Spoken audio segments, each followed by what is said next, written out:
Imagine a wedding day. The flowers are perfect. The lighting is perfect. The guests are smiling like they're watching the opening scene of a fairy tale. The vows are spoken clearly, almost rehearsed. Everyone claps at the right moments. From the outside, this looks like the beginning of happily ever after. But look closer. Not at the smile on their lips. Look at the eyes behind it. Because there's a very specific kind of silence that exists inside the mind of someone who is about to marry a person they don't truly love. And it isn't peaceful. It isn't calm. It's suppression. It's the sound of a rational mind overpowering a screaming heart. We're raised on a simple story. Love leads to marriage, marriage leads to happiness, and if you do everything right, everything works out. But for millions of people, marriage isn't about passion at all. It's about stability, security, pressure, time running out. It's about choosing the person who makes the most sense on paper, because for many people, the fear of being alone feels heavier than the fear of being unloved. And here's the tragedy. From the outside, it looks like you made it. From the inside, it feels like you disappeared.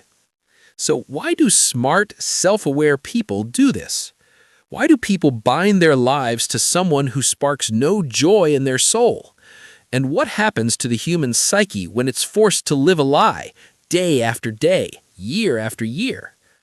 Today, we're diving into the psychology of the loveless marriage. Not to judge, but to understand. Because sometimes the most painful loneliness isn't being alone. It's being married and feeling completely unseen. The biggest myth about marriage. To understand why people marry without love, we need to dismantle one of the biggest myths society ever sold us, that love is the main reason people get married. Historically, marriage wasn't romantic. It was a contract, a survival strategy, a way to secure land, status, protection, and lineage. Love was optional, a luxury, something people started expecting only when life became safer, longer, and more individualistic. But even in 2026, that ancient survival instinct still lives inside the human nervous system. And psychology shows us several powerful forces that push people into loveless unions. One of the strongest is something called anaptophobia, the fear of staying single. You may not know the word, but you felt it.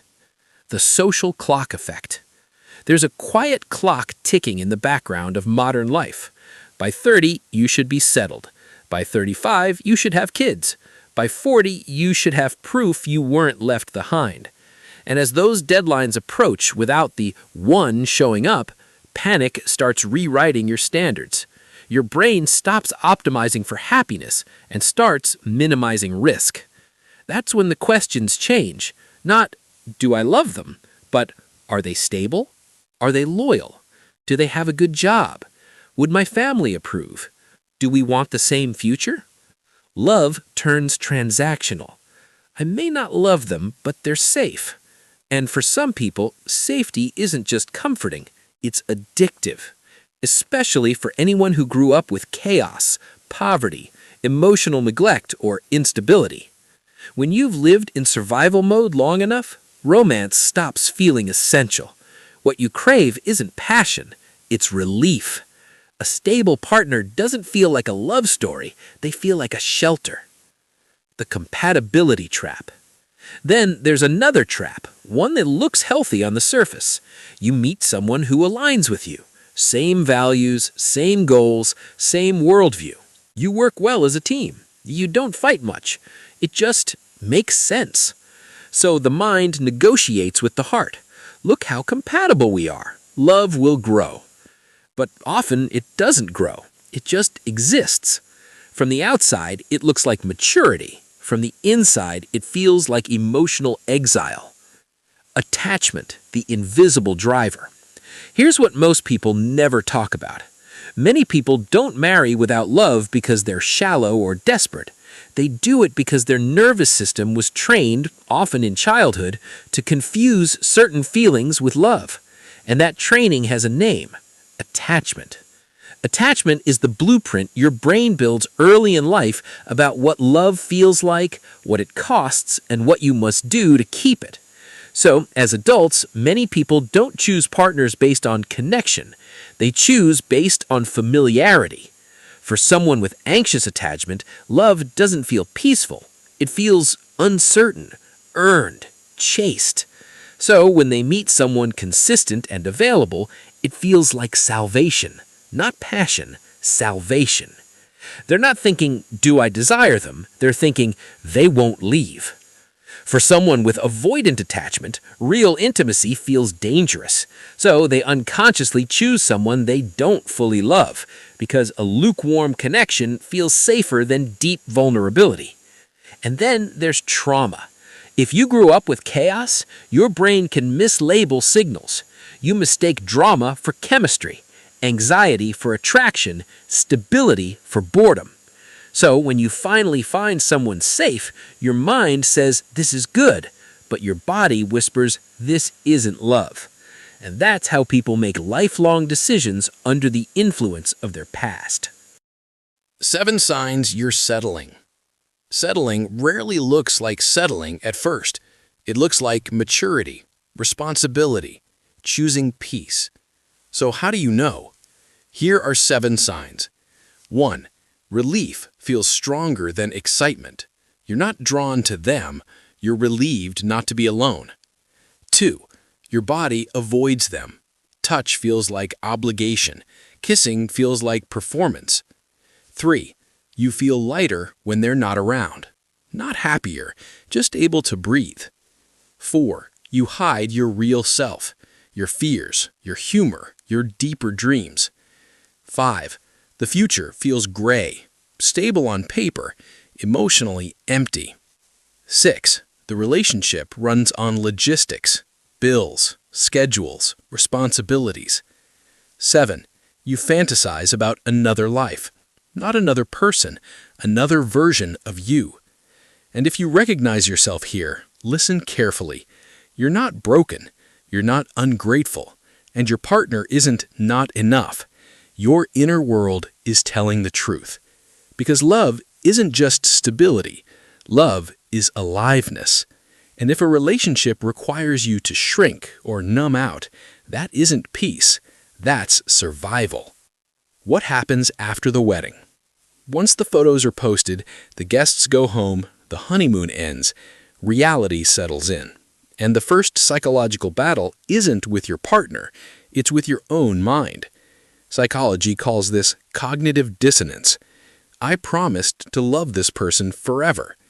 I feel nothing when they touch me. To survive the tension, the brain rationalizes. Passion is childish. Chemistry fades. This is adulthood. But the body doesn't believe the story. So the silence returns, as tightness in the chest, irritability, emotional numbness, a low-grade sadness with no name. And then comes the deepest cost, loneliness inside marriage. Not the loneliness of being alone, the loneliness of being unseen. So people cope. They lower expectations. They disappear into work. They pour everything into their kids. They escape into fantasy, addiction, or distraction. Not because they're bad people, because they're starving. Why people stay? Leaving isn't simple, because leaving isn't just ending a relationship, it's collapsing an identity. Years invested, shared history, children, social approval. Then comes shame, quiet shame, and the sentence that traps millions of people. I'm staying for the kids. But children don't learn love from words, they learn it from atmosphere. And emotional coldness gets passed down like inheritance. The 3 endings. Every loveless marriage ends one of 3 ways. 1. Companionate marriage. Friendship, teamwork, routine. Stable but passionless. 2. Silent hell. Resentment turns into contempt. The home becomes toxic. 3. Parallel lives. 2 strangers under one roof. And here's the warning. You can survive without passion. You cannot survive without respect. 2 real paths forward. If you recognize yourself, there are only 2 honest paths. Path 1, stay and rebuild. If there's respect and safety, connection can sometimes be relearned. Start with friendship. Have real conversations. Get help. Path 2, leave with dignity. Not impulsively, but intentionally, with boundaries, planning, and self-respect. Because life is short, and it's better to be alone and authentic than together and invisible. If this spoke to you, subscribe for more psychology-based stories that tell the truth, and comment below. Do you think people settle out of fear or out of hope? Thanks for watching.